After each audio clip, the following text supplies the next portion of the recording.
Welcome to the Value Builder Podcast, where we focus on real estate with a value-add mindset. Real strategies, real operators, real outcomes.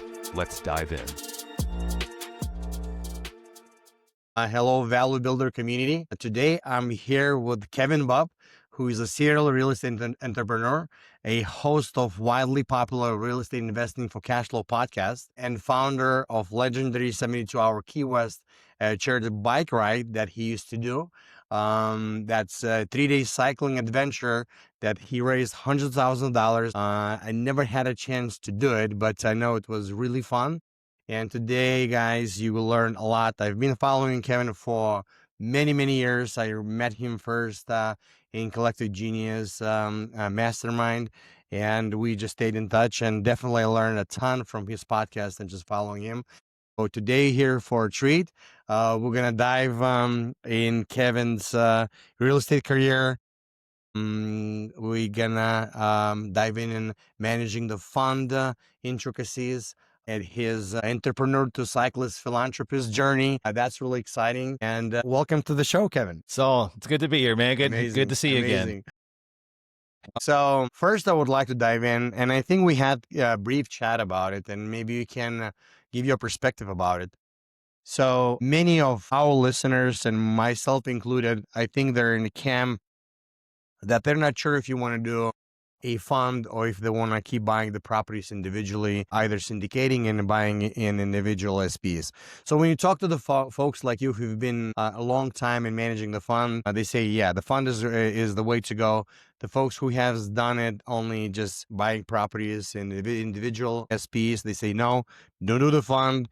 You're just going to be a manager of glorified fund, and you're going to have a job. And it's just really different perspective when you talk to folks. The way I see it, definitely the fund is much easier to scale, and you are going for the scale, but you're taking lesser slice of the pie. And we're going individual properties. I think the intention is just not for the scale, but just go for most control and most control on the property and equity. But I think there is more to it. So you've been through that journey. So if you can enlighten us, which camp are you on? I think I know, and why, and maybe you can go through the pros and cons, because we've been doing it for such a long time. I think you did. Sure. You've probably done both ways, right? I have. Yeah, and that's what I was about to say. I mean, we've done it both ways, and there's no right or wrong. For us, we're just wrapping up our fourth fund. We launched our very first fund in late 2016, and are wrapping up our fourth and rolling out our fifth here, literally in the next 30 days.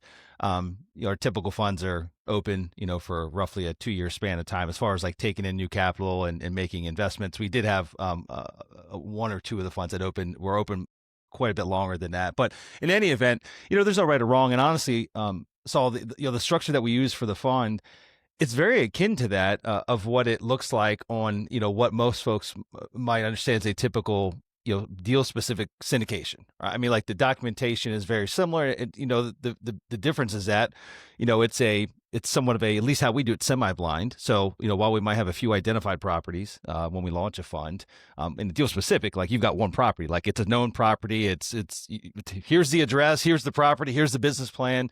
LPs can, maybe easier wrap their arms around that one specific deal. Whereas in a fund, we launch a new fund, we'll always have a couple, what we call seed properties. Like we'll already have a couple deals lined up. We speak to the specifics of those. So there is known information, but really a lot of it is a lot of the future deals that come into there are really built upon what we've done historically, kind of our business plan. And it takes years to build up that trust, right? And so a lot of our LPs, they're somewhat having not blind faith because they've either have worked with us in the past, or we can at least show a track record of what we've done historically. And we just keep doing that same business plan over and over again. And so, our typical fund will have roughly the one we have right now, we're about to close out. We'll close out with 15 properties in it. They typically have anywhere between like 12 and 15 properties that are in them. The current one that we're wrapping up will have I think it will end up right around 200 million of AUM in that respective fund. But I guess backing up a little bit as to why we went this route, right? Again, there's no right or wrong here. And really the dialogue that happened internally when we decided to go from doing individual deals to a fund really revolved around trying to create some logistical efficiencies. Literally now, this is back in 2016 when this conversation originated, and it's because we literally we were very good at finding capital. We were really good at finding great opportunities. And we were good at the operation. We were good at all three of those. And ultimately what occurred is our pipeline, prior to that, we'd do a couple deals a year. But at that point in our conversation internally, we had like 6 deals under contract, and they were all literally going to close in a similar time frame. And these were all mobile home parks. Back then, our average deal size is quite a bit smaller than what it is today, but our average deal size would have ranged from maybe $700,000 to maybe as high as like $2.5 million. And what we started realizing is, number one, the legal cost, just the legal expenses associated with doing documentation for each one of those deals was cost prohibitive. And then just the logistics around the timing of bringing the capital in and allocating it to each individual deal based on the closing time frame of where these 6 deals were in the pipeline. It was just like, I was like, my head was about to explode. I'm like, this is crazy. How about we just make this? Let's do a survey with our current investment group that the ones that had shown an interest of investing in deals. Let's do a survey and see, would they have an interest in just, let's collectively invest in all these, right? Like, let's do it together. There's diversity among marketplaces. There's diversity amongst the business plans with each individual deal. And the feedback was positive, right? And so that first fund was a little bit different because it was kind of, they were assets that were already identified, but they were all going to go collectively together into a fund. And so, some of the big benefits I see for investors is diversity amongst not just assets themselves, but actual markets that these assets are located in. And so, because, the one thing that I always stress on is that there's one truth with any pro forma, and that's, I don't care how long you've been in the business, Exactly. how much of an expert you are at your craft. I can promise you one thing. There's one truth, is that the true outcome of that deal, it's never going to mirror the pro forma. It's never going to be exact. It's either going to exceed expectations, Yes, or it's going to miss on a few marks, right? Like it's one or the other. And so what we have found with our fund is that inevitably, we've been doing this a really long time, and you always have deals that outperform, and you have deals that, again, not necessarily underperform in a bad way, but they it's not a concise to what you've laid out in the business plan. And so the fund offers a level of diversity and flexibility and kind of combined stability to where if one does better, one does worse, it kind of balances it out. And so we've seen that play out now for many, many years. Obviously, we always try to make prudent, financial decisions. Only, we stick to our guns with regards to being disciplined investors and really staying within our buy box. We know what works really well for us, but again, I can promise you one thing, is it's never going to turn out exactly how you had laid it out on that Excel document. So, that was kind of where the discussion started with, why do a fund versus that of a deal specific syndication. And, we had such great success with that first fund, saw that we're like, let's do this again. Like, there's no reason why we wouldn't go this route again. And, and what we found over the years is that, there's plenty of LPs that that haven't invested with us because for whatever reason, like they just have a much higher comfort level to invest in one single deal than that of a fund. And that's okay. Again, there's no right or wrong, but then we probably have another contingent of our of the investors that are out there that actually understand the benefits, and they see that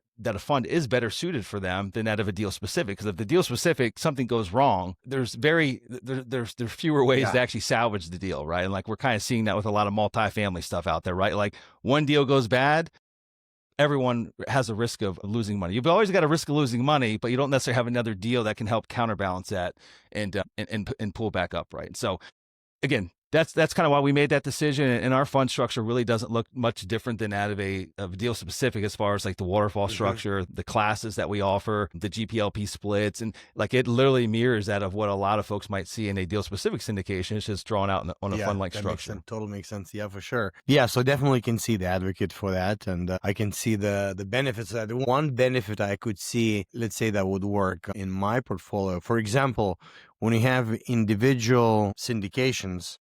And like you say, some property exceeds expectations and some properties maybe don't meet the mark. And, my rule of thumb kind of to beef up the reserves, 6 months of debt and 6 months of OPEX. And some of the properties have more. Some properties have 12, and maybe another property is just missed the mark and lease up, and we have 3 months. And if you're in a fund, you just probably can take those excess reserves and use there. But if you're in different properties, if you with the same LPs, probably it's okay. If you're different LPs, you can't do it. You have to have permission, right? You can't do the loan to each That's other. right. You know. That's right. That's right. I think some other benefits that we have found.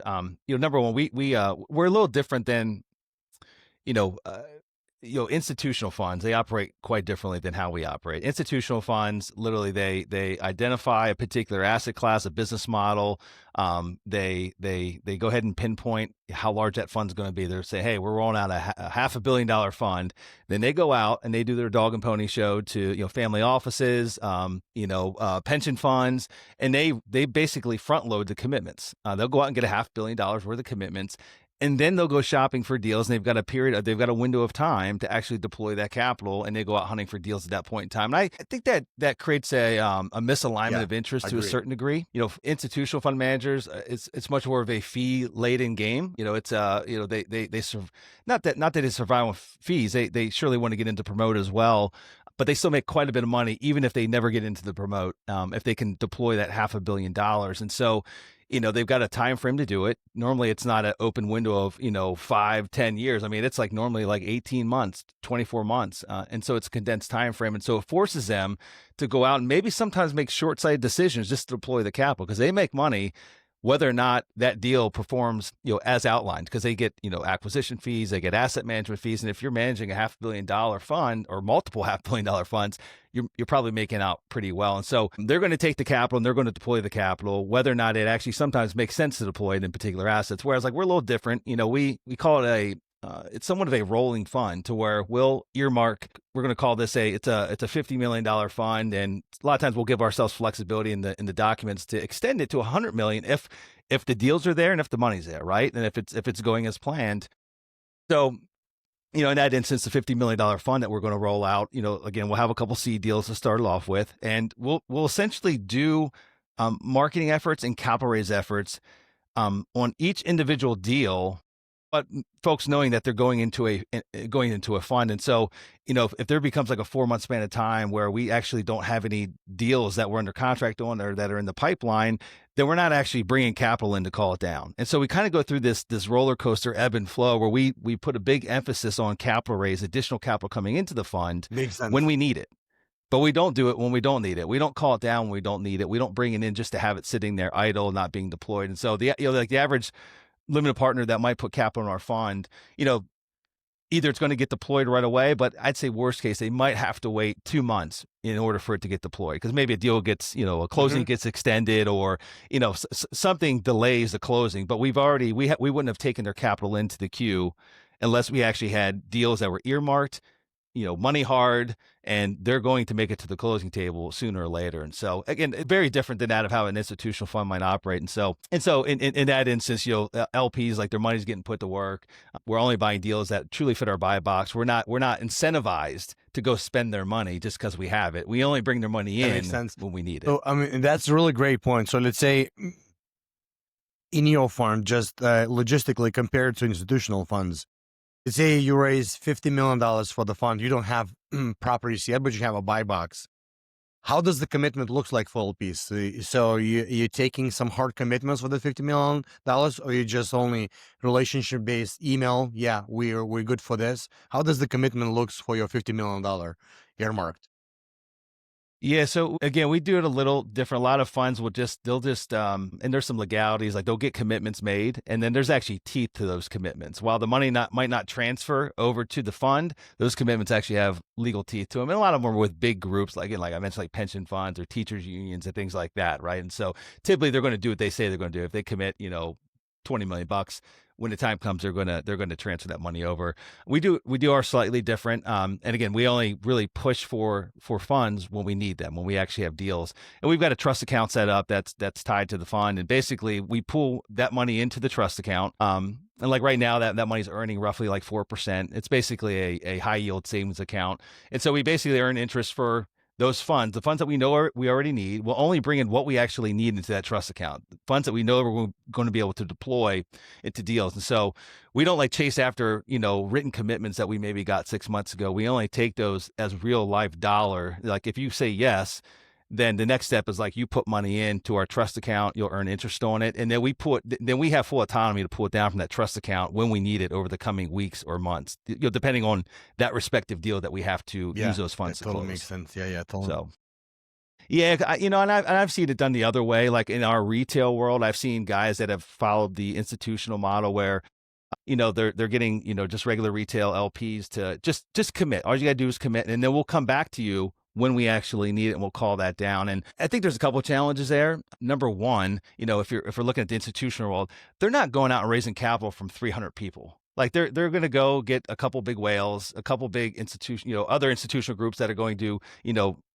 commit to 20 million, 50 million, $100 million slugs of capital. Whereas, in the retail world, like you and I operate in, while we might have investors that drop $300,000, $400,000, $500,000, like our minimum investment's $100K, right? And so in any one respective fund, we might have a few hundred investors. And so to think that we're going to have to go chase all those commitments that, someone might have made 3, 4, 5 months ago, I think it's just a little backwards, right? It creates a little bit of internal chaos that isn't necessary. And I think we found a better way to kind of manage and organize that, to bring the capital in when we need it, and already have it at our disposal to where we can then deploy it and not have to go chasing after folks. And they earn interest based on a 5-year treasury or 10-year treasury, wherever that account is. That's right. Yeah, right now, I think it's actually just under 4% right now is where I think it's like, whatever, 3.7 or give or take. But yeah, like they're actually earning, or probably actually, it depends where they had it, but if they probably had it in a CD, they had it probably somewhere similar to where it was, actually earning them a similar amount, right? If it was true liquidity that they had just sitting around in one of their accounts that they had access to, they probably weren't earning much more than what we're going to earn them. So it's just, they're not really losing much, even if it takes 2 months for the money to get deployed. In fact, they actually might be earning more if they just had it sitting in a checking account. Many of my investors, they're just sitting in a checking account doing nothing. Yeah, exactly. I love we going in back, blocking and tackling conversations. I really appreciate it for sharing that. On that note, so you mentioned 200-300 investors. No, we definitely don't manage that one, but I can see with your scale. Do you mind sharing what is your favorite investor management platform? We don't use Jupiter or Investor, but I'm just curious to know what you've probably used many of them, and I don't know if you have a favorite one. Yeah. So I will, just for clarity, there's another principal in our organization named Brian Spear. And so if you bifurcate the company down the middle, and it's not that simple because we got quite a number of other folks on the organization, a leadership team and all that. But if you truly just cut it down the middle, I'm more on the acquisitions and then oversee the operations. We're fully vertically integrated on the property management side.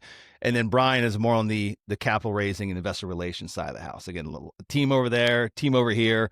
And so for that reason, I probably don't have as much detail. I know that we use IMS. We've been using it for years. So IMS was probably the best in class back in 2017 when we actually started using that system. Jupiter wasn't around back then, or Juniper, not Jupiter. Juniper wasn't around, and the many others, right? There's a bunch of others that are out there now that didn't exist back then. There was like 2 or 3 options. IMS was basically the leading the class, and so we instituted that, and we have had, and I think what I've understood from our IR team, we're actually going through an initiative right now where they've been shopping for a new system because, IMS, while they've tried to keep up with the trends, there's functionality it doesn't have, right? And I don't think any one system's the best, right? I don't think anyone does it all, right? Some do these things better than others. I think that we are currently, I don't think we've made a commitment, but I think it's Invest Next or Invest. I don't know. Like it's one of the. There, yeah, I think that one's made it to the priority list where we might be making a switch. But it's one of those things where you got all these priorities inside the organization, right? Like there's a lot of things going on, and I think we currently have like just shy of 1,000 investors across all our funds underneath our investment platform, and so it's quite an undertaking. Someone's got to own that project. This isn't like I'll spend an hour or 2 a week on transitioning over from IMS to another platform. Like it is a behemoth of a project.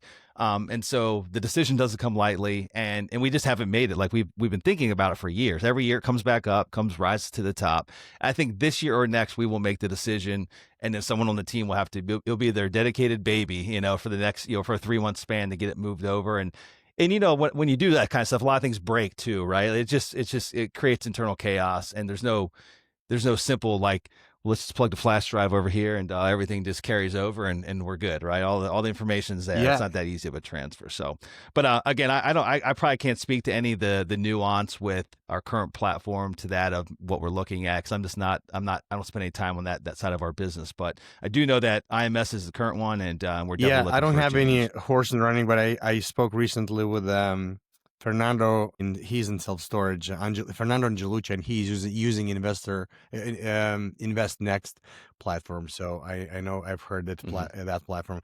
But on that note, it's not decision only for yourself. It's easier for you. When you say 200, 300 investors, you need to make sure these guys are going to use that, right? And it's that's another That's right. adoption, and system works only if the people who use it. A lot of times it's not the bells and whistles, but if you're using it, probably anyone in the system works. And to make sure that 200-300 people will change it and use it, that's another big undertaking. So Yeah, absolutely. It's got to be an intuitive system, right, for the end user, so they can easily log in and they can navigate it, get the relevant information, for them, quarterly reports, K1s, all that kind of stuff. And so, yeah, absolutely. Again, it's not like those decisions, kind of where we're at the size that we've grown to, they don't come lightly. And it's, that someone's got to raise their hand and say, I own this project. And it's a big one, and it's an important one, and there's going to be a lot of accountability to take that on. And so let's not make that decision unless you're fully committed, right? And one thought just came into me. There are some investors in my ecosystem that, over a decade, maybe more, they still like to receive paper checks. And these folks actually, the best, they have such a big trust with me and with us right now for the years. They just really don't underwrite or question the property, because they kind of, when you get them the money, they just want to get the money as soon as back as possible without even questions. But if I'll ask them to change the system, that would be a different conversation. Yeah, absolutely. Yeah, I mean, again, you do your best to try to please everybody, and that's a very difficult task to undertake as well. Like, you're never going to make everybody completely happy, and we do not do physical checks anymore. I can't think, I don't know what year it was, but when we went away from that, I'm sure we probably made some folks unhappy. And it's just, you have to try to make on our end, like trying to make like decisions of like 3 years from now, like what's it going to take for us to write, if 200 people want physical checks, every month or every quarter, like that's just, we're going to need another team member dedicated to actually doing that. Yeah, so, I want to say we don't write mostly. I have only few folks who still like physical checks now, but for the most part, we don't do it anymore. Yeah. Yeah. No, amazing. But thank you, Kevin, for diving us. Really appreciate that. So next topic I would like to dive in, spotting trends. I know about you from mobile home parks, and I remember you were starting mobile home parks before they were famous and before they were everyone's radar. Then I believe you were starting buying iOS and parking garages. And I remember the conversation probably 6 years ago when I was buying my first school bus terminal. You were just getting in. I remember I was just getting in. iOS was not a hot topic. So I know you as someone who is possibly able to identify trends, even though you're staying in mobile home park for such a long time. But I'm sure you're probably looking at what's going inverted in terms of asset class. The way I see real estate is that, at some point, offices were the most desired asset class, or now it's no, or retail was the most desired asset class, and industrial was on the bottom, and no one wanted parking spots, and iOS hasn't right now. That's inverts, right? But time changes, and one asset class inverts to another one. Are you spotting? Are you smelling something that something is coming that's going to invert soon? Yeah, no, it's a great question, a great topic to discuss. To your point of mobile home parks. Yeah, I mean, I've always been in the affordable housing side, even way back, 24 years ago when I started buying real estate. I was always buying, C-class houses and smaller apartment complexes, and so I really understood the need for that product, and that need continued to grow over the last couple of decades, right? And then with COVID, I mean, with where inflation went and where home prices are today, again, the need has always been there for affordable housing, but it's the delta got significantly wider during the last 5 years. And so, mobile home parks are fairly simple and straightforward as far as the demand for them. It's one of our basic needs, shelter, and I do believe that mobile home parks are the most cost-effective, unsubsidized form of housing that exists in any market, not just in the markets we own. In any city, you could take me in across the country. I'll show you a mobile home community that's a better value, better bang for your buck than the comparable apartment that you might live in, and significantly less than that of what whatever the stick-built home would be in that respective area. And our mobile homes are typically much nicer than that of what your standard like B-class apartment complex might be, right? You have a pride of ownership. You've got larger floor plans, more amenities. It's just more of a neighborhood feel than that of having a neighbor above you, below you, or either side. So anyway, I believe in the fundamentals of mobile home parks. Like, it literally hasn't changed. The competition's gotten quite a bit more. I believe in that space today. I believe in it. Believe in it 30 years from now. Like, I do not think that my belief in that asset class will change much at all over the next couple of decades. And so we're going to continue investing in mobile home parks. We've been exploring the ability to potentially find a way to erect some new ones, to build some new ones. That's been quite a barrier for many folks over the last couple of decades. You just haven't seen many new products come out of the ground for a multitude of reasons, which could be a whole show in and of itself. But, mobile home parks just have a bad reputation. A lot of municipalities, they all say they need affordable housing. They want affordable housing. Here's the solution to it. But for whatever reason, they don't see mobile homes as being a good fit for their community, because they think of, the mobile homes that are in the wrong part of town, old metal boxes, unsightly, and just not a good fit for what their community currently looks like. And that's not the case at all. But like, that's perception that they have. And that is the barrier that we've been trying to overcome in our industry for many, many years. And so, we would love to build some new mobile home communities. I still think it is the best unsubsidized housing that exists in any market, and truly will be continue to be the most affordable. But as far as like identifying trends, I just like you, I always try to keep my eyes and ears open to what's happening. I think one thing that we do that I've always done is, way back from when Google Alerts started, I don't know, many years ago, I said Google Alerts for all the big institutional groups. I mean, you got to think about, like, what are they doing? Like, they typically are slightly like, where are they spending their time? Where are they spending their money? What funds have they just recently rolled out? And what are they going to allocate it to? You got to think these are like some of the smartest investors in the country, generally speaking, right? And like, they've got a lot of capital behind them to do research and development, and so just trying to figure out what they're doing, what their intent is over the next couple of years. Where are they focusing their efforts?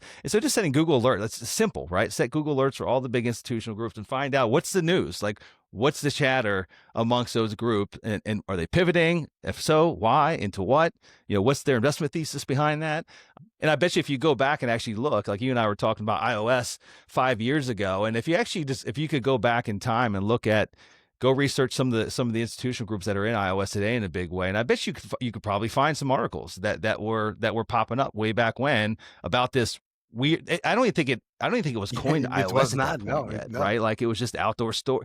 You know what I mean? Like, it didn't even have a name yet, but like, it was getting attention, and there were folks that were eyeing up that asset class. And so I think just paying attention to to what other folks are doing, folks that are, again, that have a lot more time to spend money on research and development, and they've got maybe more access to data points than what the average person like you and I might have. So that's one thing. And then just, again, I speak to parking because that's another asset class we invest in. It's really the two. So for full transparency of your listener base, I love iOS. I've actually got personal capital invested in a couple iOS deals, more specifically semi-truck parking. As a fund, as a Sunrise, our company, we have parking, but we have no iOS. So we're not in that space. That's not our vertical. The parking that we own inside of Sunrise, inside our funds, is more traditional parking in urban core locations, very strategic locations, but not, it's not akin to that of iOS or truck parking. It's your standard surface parking lot or a parking structure, most of the time in a downtown or tourist driven area. And so, but the parking stuff came on my radar probably about 7 or 8 years ago. And the reason being is I started seeing a lot of articles about cities that were they were removing their parking minimum requirements from developers. So, developers historically, if you go to develop a new, mixed use property, condo tower, multifamily tower in any area, they normally would have some type of formula. They're going to require for X number of 1,000 square feet of residential space or whatever space you're building, they're going to require a certain amount of parking, whether that's you need it or not. That's just their formula in order to get it approved. And so what a lot of cities found over the last 3 decades, a lot of downtown areas actually had a surplus of parking because they were forcing these developers to build all this parking that wasn't getting used, it wasn't being utilized. And so over the last 10 years, a lot of major cities now, it's over 100 major cities have removed these parking minimum requirements. So what that's done is developers come in now and they only build what they need. In fact, sometimes they don't even build what they need because there's other ancillary parking in the marketplace that can support whatever use they're putting in. They're going to make way more money by building another condo unit or another multifamily unit than a parking space, right? And so we saw that trend happening. And so we saw this, the data suggested that the parking supply was shrinking in all these markets. And on top of that, municipalities feel very similar about a surface parking lot or a parking garage like they do mobile home parks. They're unsightly to a certain degree. And they typically, if you went in today and tried to knock down a building in a downtown location and said, I'm not going to rebuild something, I'm just going to turn it into a surface parking lot, which is how a lot of surface parking lots actually came about over the last 30, 40 years. They were probably old buildings that at some point someone's like, I'm just done renovating it. I don't see a use here. I'm just going to knock it down. I'm going to level it. And then over years that area grew up and that now flat lot became in high demand for, a need to park cars, right? It's very difficult to do that now, to get approval to ever do that again, to build a service parking lot. And so you're finding the shrinking supply in all these major cities across the country. And so I saw that as an opportunity to get in, just, hey, supply is shrinking. And I get maybe in 30 years, we're going to be flying around and we won't need cars, right? But in most of the markets that we're buying in, that is not the case. There's a shortage of parking. You can't really build new parking. Developers aren't being forced to build parking. And so I believe there's an opportunity to buy something today that's in high demand, that's on a irreplaceable piece of real estate. So that's another piece of our puzzle. It's got to be the ground underneath the parking garage or surface parking lot. We've got to feel very confident that the actual land value in the next couple of years will surpass the value of it actually being, a cash flowing parking lot. And so we kind of have a plan A, which is cash flow with parking. It's a cash flow covered land play. And we're not developers, so we don't underwrite it as though it has to be developed in order to justify the value. But we know based on the location and what, lots of, parcels of land have sold for, that it will absolutely, without a doubt, have a higher and better use at some point in time. And so whenever the day comes where the highest and best use is not parking, that land will be worth substantially more than what it was when we bought this parking. But until that time, we can just continue to cash flow and have a cash flow covered land play. So that's how we look at parking. And again, we look at way more parking assets to find one that fits our buy box than we do even mobile home parks.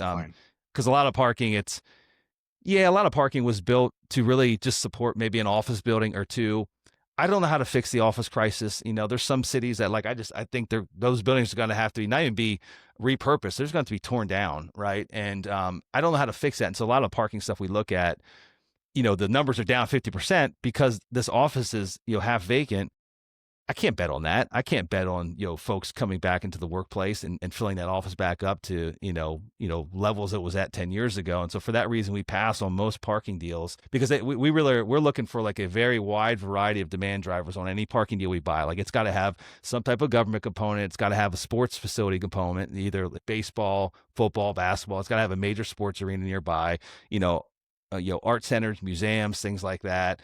It's got to be a 24/7 city. So it's got to be a city that literally people are doing something 24 hours a day, 7 days a week. It's not just a 9 to 5 and then on the weekends it's dead. And so we've got all these variety of things and it's got to be a proportionate amount of each. It can't be overly heavy weighted on one to where if that went away, the parking is no longer in demand. So again, we look at 100 parking garages or lots to find one that really fits our buy box. And that's actually historically been the case. In the last 5 years, we bought one parking asset every year. Yep. And they've been killing it, but we look at a lot to find a few that fit the box. I have 2 school bus terminals and we have 2 big parking lots, one in Cleveland, one in Milwaukee, in the metro area. And that has been the easiest development that I've ever done, meaning that if you need to pull permits, put asphalt, you pretty much can be operating within 6 months. And in development, we try to do ground up, right? It's usually 4 to 5 years, 1 year for permits, 1 year for development, 1 year for stabilization, 1 year for refinancing, so, and this was just so easy with the parking lot so far, but it's really, really hard to find. It's really, really hard to find for outside storage. And on that note, I want to share my thought process on objection. Let's say when I get, okay, what are you going to do when it's going to be driverless? Truck's going to be driverless because we buy semi trucks. So the way I see it, if it is in the inner city, if it becomes driverless, those trucks with cargo actually they become extensions of the warehouses. If you think about that, if you don't have to have a driver, which is the most expensive thing for the real estate, if your warehouse is so expensive, but you have many trucks who are driving driverless, and they can be in and out and on 24 schedule, those parking lots actually going to be extension for the warehouses. So actually the pressure is going to be even more on those warehouses if you can make flexibility as a transportation flexible. So it's not going to go the other way around. Even Yeah. Well, those trucks, the trucks still have to. The trucks still have to go somewhere, right? Exactly. They still have to, even if to there's park no somewhere. driver in them, they have a physical Yeah. footprint. They have to go somewhere, right? They're not just going to be doing circles. Otherwise, you're going to, every city in the country would be so congested, you wouldn't be able to move if these autonomous vehicles stayed on the road Yeah. nonstop, right? And so they got to go somewhere. They're going to have to charge. There will still be, maintenance requirements and things like that. They'll have to go somewhere. And so I agree that's kind of my same argument. And like, time will tell, but like, I think it's going to be quite a number of years, especially in densely populated urban core locations like where you own stuff, that piece of land will not be in high demand. And even when the day comes, if it's not in high demand of parking, I can promise you, location is everything. So like it all goes back to the basic fundamentals. Like if you own a piece of real estate in the right location, high demand, high growth area, inevitably it will have a value of something, whether it's the use today or it's a future use. Inevitably, it will be valuable as something. And so I think just buying the right piece of real estate is really class 101 of buying good real estate. I want to do a quick plug-in about my newsletter when talking about Google notification. So I have an entire system. I'm writing a newsletter every single week, and there's a section, news and moves and Fed policy, where I just got off before this our pod. I scan probably 50 articles, and pretty much I scan trends. So if someone does not want to set up a Google notifications, you can go on joinvaluebuilder.com and you'll get 2 news and moves condensed from at least 50 articles a week. Fed policy also at least once a week. Yeah, that's easy. But if someone doesn't want to do it, you can just read my newsletter. So that's a little plug. Yeah, it's beautiful. And I'm actually on your newsletter, so it's good. I really enjoy it. So all right. So next thing I earmarked what I would like to check is on your podcast. I was a fan for quite some time of your podcast and listened to many episodes and learned a ton. So I just want to ask a question. How much do you think that had impact to your business? If you can correlate, I don't know if there is a way. I'm sure it helped, but was it like one of the main drivers of your business, or because you kept it for so many years? This is my 16th or 18th episode. I need to check, but you've been for years, and many people drop off because they don't see the value, and you've been doing that for years. So maybe you can talk to that about your podcast. Now, what's the value to you to your business? Yeah, sure. And when I started it, I didn't start it as a direct correlation to the business. There was two reasons, or I guess you could say 2 or 3 reasons I started it. The first one was, I was an early adopter of listening to podcasts. I mean, this is back I started my show in January 2014. But I'd probably been listening to podcasts for the prior 3 or 4 years, give or take. And I listened to quite a bit. I spent a lot of time on the road, just visiting properties and all that. And back then there weren't many. And there was a couple real estate ones. I think the only one that existed back then that maybe even remotely spoke to some things that were of interest to me was like Jason Hartman had his show way back when. Yeah. The Real Estate Guys radio show, that was one back then. But most of the other shows, there's a lot of other ones, but most of them were like wholesaling single family homes, like they weren't commercial real estate based. And then, Jason and the Real Estate Guys, kind of a mixed bag, but it wasn't like specific to commercial real estate, which is what I wanted to talk about, which I wanted to learn about. And so I really started because it didn't exist. And I figured as though, well, if what comes out of it, if only 2 things come out of this, is number one, I get to interview some pretty successful folks that I can spend an hour with, have a candid conversation with them, ask them any question I want, and just learn from them, right? Like it's almost like a dedicated hour with a mentor that's been there, done that, earned the T-shirt. And so that was going to be a huge win. The second piece was like, well, if I'm seeking this information and I have these questions, I'm sure there's at least a couple hundred other people out there in the world that could benefit from this. And so that's literally the reason why I started the show, for that reason only. I didn't tie it to the business. Back then I would talk about the business. Like a lot of times I would just give updates personally, like deals we're working on, challenges we've had. If I could find a lesson in what my day-to-day looked like of buying properties or managing properties, I would share it, right? They would just talk about what I have happening. And so what happened as a result of that, Saul, is that, like, I'd say probably like 3 years in, again, I never even promoted the company. I wouldn't mention a website or anything like that. Is I would just, give. And again, I didn't have an intent. The funny thing is my wife used to give me crap about this. When I first started it, I lost everything in 2008. And I started this podcast in 2014, but even then, the years leading out of that, I didn't buy my first piece of real estate again to 2011. I mean, it was absolute chaos. It was a really tough 3 years of my life. I lost everything financially, lost my personal residence. It was just about as bad as it could potentially get on a personal level financially. And so I bought my first piece of real estate again in 2011. And so I was like starting completely over from scratch, literally just trying to create these building blocks again. And so I was at the very beginning stages of kind of my second journey, I guess you could say. And so we didn't have a lot of money. I mean, like, we were literally, we had just gotten married in 2010. And so I wasn't in a good financial state. And so every little bit of money on a monthly basis, we had to be very careful about what we spent it on. I remember when I bought the equipment, I had like a couple $100 or something like that. And hosting back then, I don't know, Lipson, it was $20 a month or whatever it was. It wasn't a lot, but I remember my wife saying I would go out in my office every Sunday, and I'd spend, she'd go to bed at like 9. I'd go out there and spend like 4 or 5 hours, like producing a show. Because most of my original shows weren't interviews, maybe half were interviews, but the other half were me. Like, I would pick a topic and I'd spend 30 minutes talking about it. It takes a lot of prep, right, to do that. And I'd just be out there till like 1, 2 in the morning, grinding away, producing shows.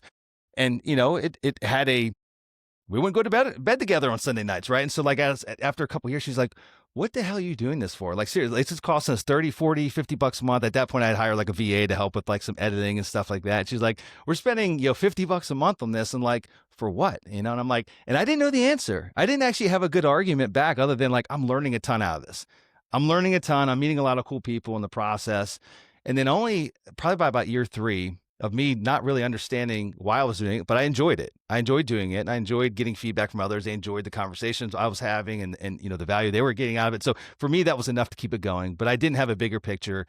And only when I really started getting messages from folks about, hey man, like, I keep hearing about these deals you guys are doing. I love to participate. I love to be a part of it. I got some capital. I don't have your expertise, but I'd love to come into a deal with you guys. And that, I wouldn't say a light bulb went off, but like, that was a point in time where we actually started being more intentional about putting it out to the world about what we were doing at Sunrise and the opportunity of potentially working together. And so at that point, we did see quite a bit of opportunity as far as growth in the business, more as it relates to capital, LPs, folks that I wouldn't have met otherwise, right, across the world, that now had an interest in investing with us. And so I'd say for the first 3 years, not much. And then probably, from that point for the next 4 or 5 years, I mean, it was a major source of where our capital derived from. And mostly because those folks had years and years of listening to me in their ear, right? Like me talking about my family, my personal life. Like, I was pretty transparent, and they got to know me and they got to trust me, even though they didn't necessarily know me, but they got to know and trust me, and allowed us to raise quite a bit of capital and just build a reputation, build a really good foundation to start from. And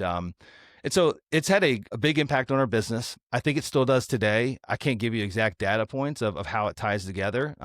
We do our best to track where our investors come from. And now it's been such a long time since we've been doing it. Like, they might have heard me once. They might have seen an ad. I don't know. Like, they might have heard me on another podcast. I don't know if it's directly correlated with my podcast per se, but all I can answer that as is like, it's had a significant and profound impact on me as an individual, first and foremost.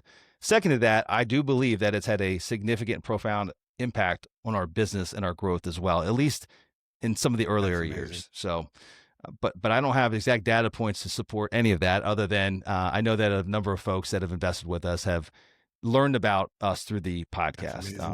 Maybe that journey started somewhere before that. I'm not sure, but so and I've had fun. Like, I think a lot of folks that start podcasts that, like, you see, they get 10, 15 episodes, 20, they do it for a year, maybe a year and a half, and they kind of fizzles out. Is like, just having the wrong intent, maybe why you're doing it in the first place, right? If you go into it thinking like, I'm going to go raise capital because that's what another, coach out there told me to start a podcast and I can raise capital through it.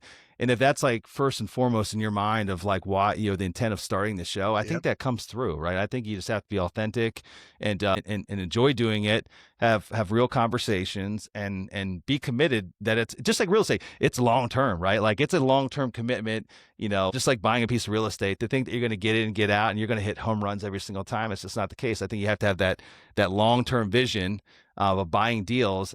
And guess what? As a default, you're gonna knock some grand slams, right? Like you're gonna hit a couple, but most of them are gonna be doubles and or singles and doubles.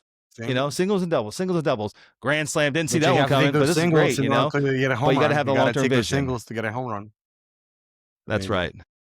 That's right. Yeah, but thank you for sure. I had a hunch that this is going to be the lesson, but I think that's what it is, right? Is that folks who start with that intention because they bought a course and talked to the coach, you're going to raise millions of dollars, they're going to find deals, they fall on their face just because it comes through and it doesn't go, and you start for different reasons. For myself, I think it spun off from newsletter. I had a suggestion from a few folks, but for me, in last handful of episodes, I learned that finally I have an emphasis to connect with people who I really want to connect on a weekly basis, but maybe I'm off in some conference and 2 years later. And right now I have 52 strategic meetings to connect, I would like to talk to all the time, but, we may bump in a conference 2 years from now, but right now at least I have a chance to talk to, that's was really, a big bonus for the podcast for myself. Absolutely. No, and again, and I think you'll get value out of it. But if you lead with value, the folks that will be tuning in will get gold nuggets every week that you have your conversations. It's a beautiful thing, you know what I mean? And again, but I think it all goes back to like if you don't enjoy doing it, then inevitably it won't last long term, right? So I think that's why a lot of podcasts tend to fizzle out. I mean, I'd started the second show. You can see if you're watching the video, you can see behind me. We're in mobile home parks. So I started the mobile home park specific show back in 2016, and I had a great time with it. I released probably 120 episodes or something like that. And I just got to the point to where I was like, this is fun, but I feel like I've run the gamut on the relevant things I could talk about. And lots of stuff that we shared was like very practical, like operational knowledge and things we were doing in the business, which is still relevant today. But I kind of got to the point where I was like, not that I wasn't having fun, I couldn't see the justification to continue on, because everything that someone need to know about investing in parks, they could probably learn by the 120 episodes that were there. And so I felt as though if I kept going forward, I would have just been doing the show for the sake of doing the show. And so for that reason, I tabled it. It's still out there for the world. And that's the cool thing about podcasts. They're evergreen, right? They last forever. And so that information doesn't become stale or old or you can't find it anymore. It gets, hidden on the shelf. Like it's still out there for the world to listen to. It still gets downloads today. I think we still average, I don't know, a couple thousand downloads a month. And I haven't released an episode for like 5 years or 6 years. Yeah. So quite some time. So, but I still have fun doing the one I do, right? I still love talking to folks like you and just having cool conversations. And I enjoy that. And I get a lot out of it. Yeah. Personally. Actually the same thing almost happened with newsletter. When I started writing newsletter, it just started from the folks who I have in my database in the email before it started growing organically. My initial reaction, everyone wanted to learn about case studies, the checklist and spreadsheets and how we do it. But yeah, exactly. There is only, 20 or 30 tools in the toolbox. You write about all of them, and then I think people kind of know about it. And right now what I see, people like it just those random lessons, weekly lessons as you go as a commercial real estate guy, not necessarily some sophisticated case study, but something like almost like a perception bender or philosophy. I see this really grabs, and because this is endless. This is just endless how you progress, right?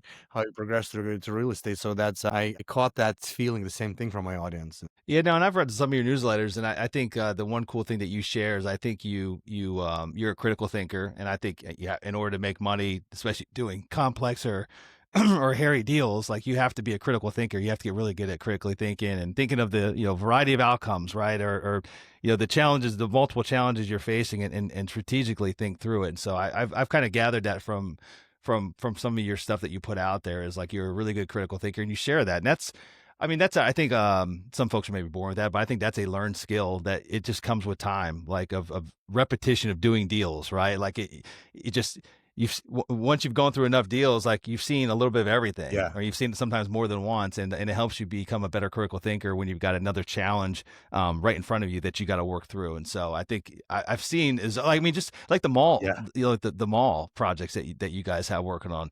Shit, like that's talk about real Exactly. critical thinking. I mean, like you basically you've spun that entire business on its head when 99% of the investment world are like malls are dead, No, they're not. and that's the headline: malls are dead, malls are dead. Yeah. Maybe in their traditional sense, but like you got to step outside the box, right? Step outside your normal comfort zone, and your thinking zone, and put on that critical hat and think about how. Like, forget about it, what everyone else is saying. Like, where there's a will, there's a way.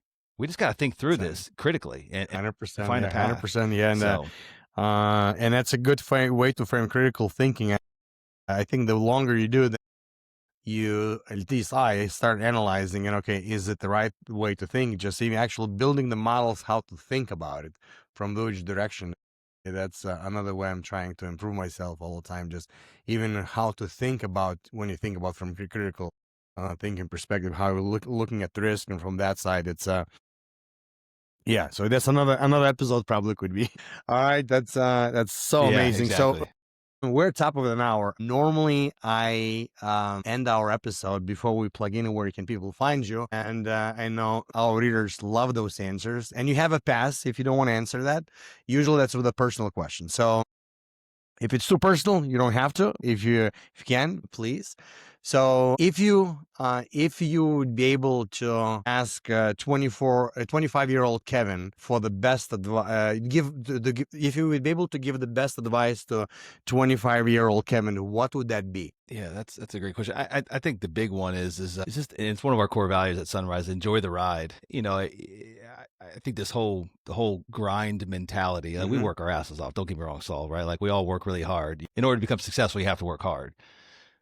But there's also a critical balance of just being so enthralled in your work and down that rabbit hole to where like you lose connection with everything surrounding you, right? And like you lose connection with like the pure feeling of enjoyment and actually smelling the roses and right, and like it's just experiencing life. And so I'd say enjoy the ride, and we try to really emphasize that with all of our teammates, leadership team, all the way down to community managers, right? And just like we're all here to work hard, we're all here to bust our ass and do great things, do big things, but like don't miss what's going on around you. Like don't miss family moments. Don't miss, taking the vacation, right? Like, cause again, we're never guaranteed tomorrow. Right. And so like, enjoy it while you have it and don't get so caught up in the minutia of grinding and grinding 24/7 and basically grinding yourself into a dark hole. So enjoy the ride is what I would tell myself. Enjoy the experience, enjoy the time, and, make money while you're doing that, brother. But enjoy it. Yeah, for sure. Absolutely. That's, I want to give the same advice to my younger self too, which is not easy, but that's for sure so true, when you look back. Awesome. So where people can find you if they want to invest in your fund, if they want to be part of your Sunrise Capital, where can they find you? Yeah. So you can learn about Sunrise Capital by going to investwithsunrise.com. We've got quite a bit of info there. You can see our current offering, any future offerings that are coming down the pike. We share case studies. We're pretty transparent with our deals and our business plans. We've got case studies on the website. We've got some white papers as well that we've written about parking investments, kind of our investment thesis there. Mobile home park investments. There's 2 separate white papers you can download. Outside of that, Saul, I'm pretty active on social channels. LinkedIn probably the biggest. And if you just type in my last name, I'm not going to give all the handles, but my last name is Bupp, Bupp. So if you just go to Kevin Bupp on LinkedIn, Instagram, Facebook, I should be the first person that pops up. I don't think there's too many other Kevin Bupps out there. Thank you, Kevin. I really appreciate that for getting on the show. Looking forward to do it at some point again. And good luck to you. And really appreciate that. Thank you. So thanks for having me, brother. All right. You've been listening to the Value Builder podcast. For more strategies, stories, and episodes, head to valuebuilder.co or subscribe on your favorite app. Always make it better than you found it and keep adding value. See you in the next one.